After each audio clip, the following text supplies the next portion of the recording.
Hey YouTube, my name is Dawson and welcome to the It's More Dawson YouTube channel. In today's video, I am bringing you the top 5 best class setups here in Call of Duty Black Ops Cold War. Now Cold War has been out for I think 3 years now, and here are some of the top 5 best class setups.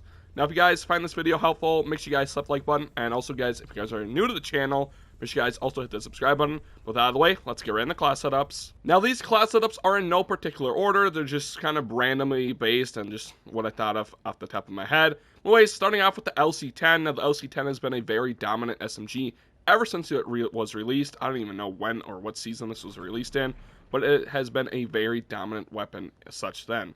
But anyway, starting off with the muzzle, I have the agency suppressor. Now this gives you muzzle flash concealment to hide you out the minimap, which is also kind of important when using an SMG, so you can kind of be a little bit more stealthy. And then it also gives us a plus 7% bonus in the vertical recoil control, which is also very nice, because obviously who doesn't want more recoil control? Now the con here is a negative 25% in the effective damage range, but our barrel will take that away.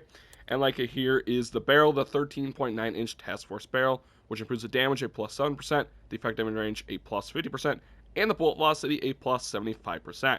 So obviously, like I said, the effective damage range con from the agency suppressor is totally wiped out due to this barrel. Now we also get a plus 7% in the damage, which just means that it'll take like less bullets to kill your enemy, and obviously that's very, very good. And then the plus 75% in the bullet velocity is also very good because it makes the game a little bit more hit scan like older Call of Duties, and I love the feel of that. Now, the main cons here are the cons to the vertical and horizontal recoil control. Obviously, there are a lot, like that's a big con, but in my honest opinion, I think the LC-10 is one of the most easy weapon to control. I mean, it's very easy to control, so I honestly find these cons kind of like minimal or kind of irrelevant. But to help those cons a little bit more, I have on the foregrip for the underbarrel. Now this helps the horizontal recoil control a plus 15%. So we got a plus 7% in the vertical recoil control and a plus 15% in the horizontal recoil control. Now, if you do want more, you can run the field agent grip. Obviously, you get a plus 6% in the vertical and a plus 20% in the horizontal, but you lose a negative 30% in the shooting move speed. And with the SMG, that is just not good. You want as much movement speed and mobility as possible, so that's why I just go with the normal foregrip, which has no cons. Now, for the magazine, I'm on the Salvo 52 round fast mag.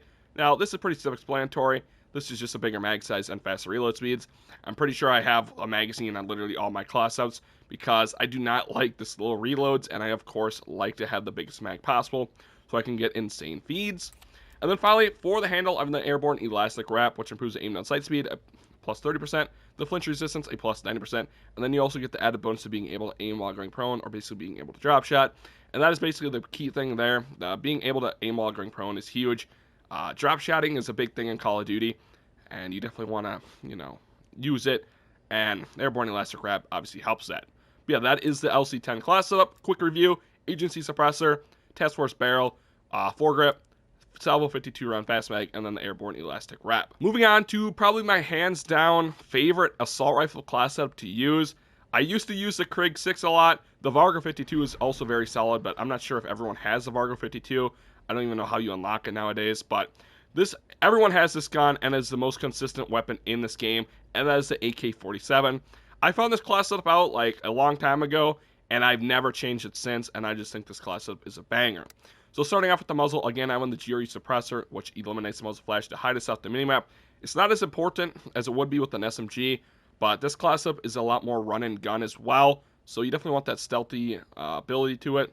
But we also get a plus 6% in the vertical recoil control, which is very good compared to these other muzzles.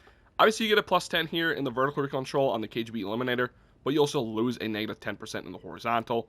And then here on the Spetsnaz Compensator, you gain plus 9, but then you lose negative 7. So I just think that the GRU suppressor is like the best way to go here. Now for the barrel, I'm the 18.2 inch takedown barrel, which improves the effective damage range a plus 150%. So that is actually crazy. Like a plus 150% bonus is absolutely nuts. I used to always run the bullet velocity barrel, but then I tried out some different things, and then I chose the takedown barrel because it just felt so clean. And also the con, a negative 5% in the sprinting move speed, doesn't seem like a lot either. Now, obviously if you like compare it side by side, it might be a little bit more noticeable, but I just don't think it's like that noticeable in my opinion, so that's why I go with the takedown barrel. Now for the magazine, I'm the VDV 50 round fast mag. Like I said, I pretty much have a magazine of like the biggest mag and then the fastest reload speeds. because I just like to get feeds, and it's easy to do that with the 50-round fast mag on the AK-47.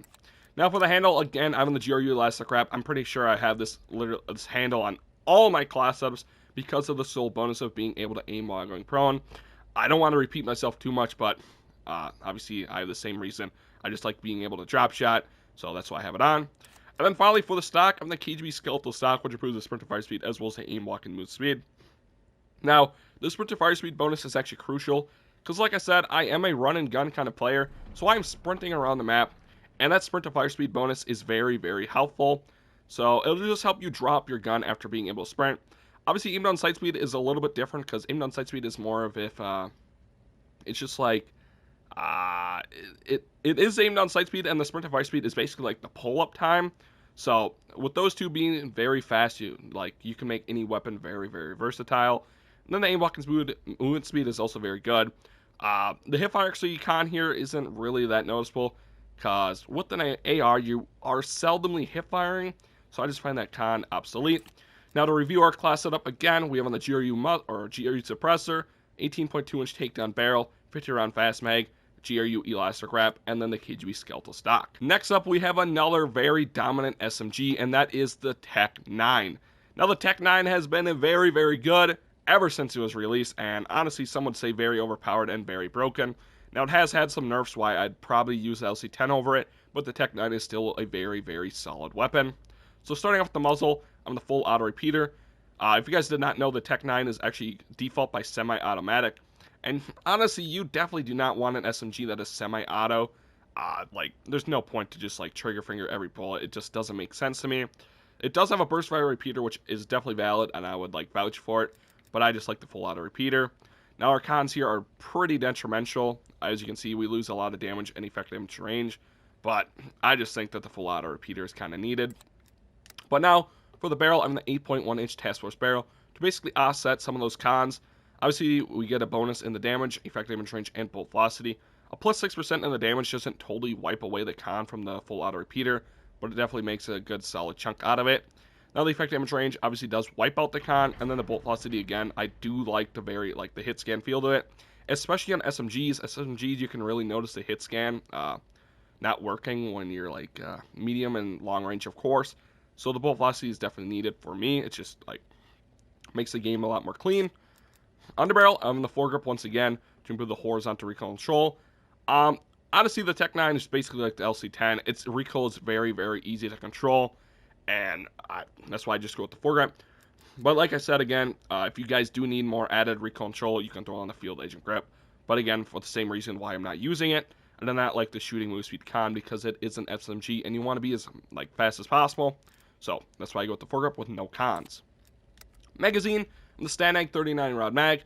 This is a little different, obviously. Now, the biggest mag size here on the Tech 9 is the 39 round mag, but the fastest fast mag on this gun is 33 rounds.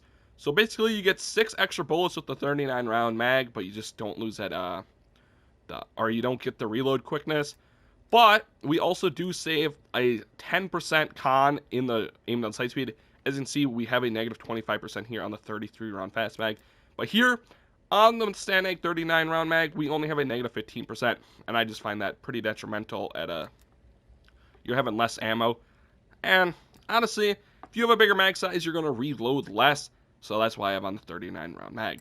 And finally, like I said, airborne elastic wrap. This is literally in all my class setups, so I'm not even going to go into full detail about it again.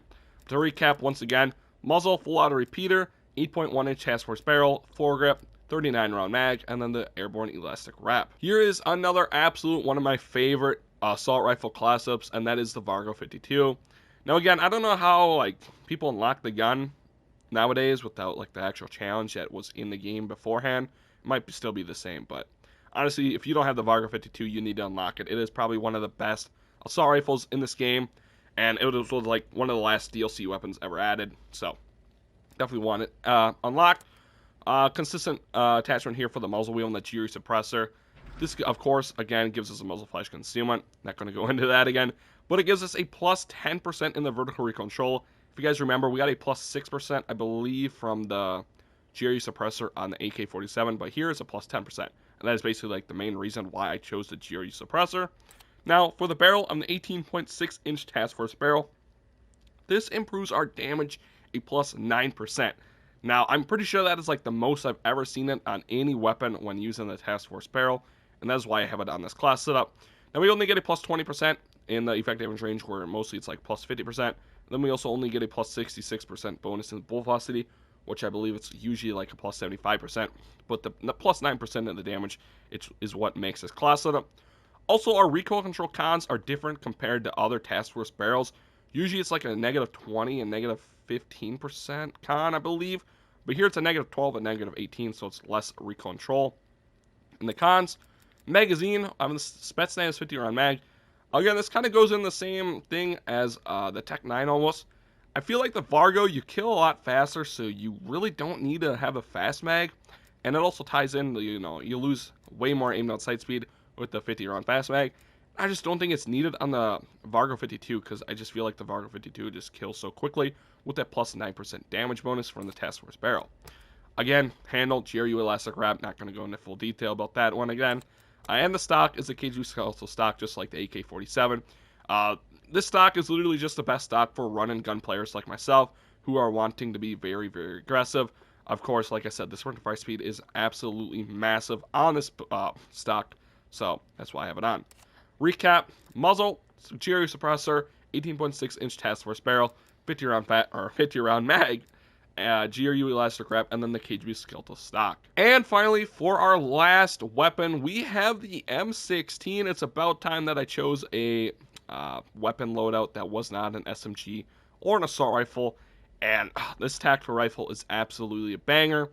Honestly, the M16 is probably one of the most consistent tactical rifles in the game. In the start of Cold War II, or not Cold War II, but the start of Cold War, when it was first released, the AUG was the best tactical rifle, but now I believe that the M16 is literally the best tactical rifle to use, so make sure you're using it. For the optic, now this is the first optic that I've used so far in all these class subs, and that is the Vision Tech 2x. Now, some people may use the Millstop Reflex, and you can go right ahead. I used to use this one, but I feel like the Vision Tech 2x is way better for the M16, which you're mostly in like medium and long range gunfights, and the Vision Tech 2x is just like the best one for that. And honestly, it just feels like it has less recoil to it, less visual recoil to it, I should say. I don't know, it might just be a placebo, but that's why I have it on. Barrel on the 20.5-inch match grade barrel, which improves the effective range a plus 100%. Now, I used to use the Strike Team barrel a lot because I like that damage bonus as well as the fire rate. But I found out that the match grid barrel has a more consistent one burst compared to like literally any of these other barrels. And I don't know why. Usually I just feel like the effective damage range would be better in those long range situations. I didn't realize that it would like improve the short and medium range gunfights as well, but it does, because you get consistent one burst with this thing, and that's what you want with the burst weapon, especially with the like tactical rifle, where you're kind of like slower shooting, and obviously it's not a full auto, so you got to make those bursts and every shot count. And full auto barrel on the front grip, which gives us a massive 30% bonus in the horizontal recoil control.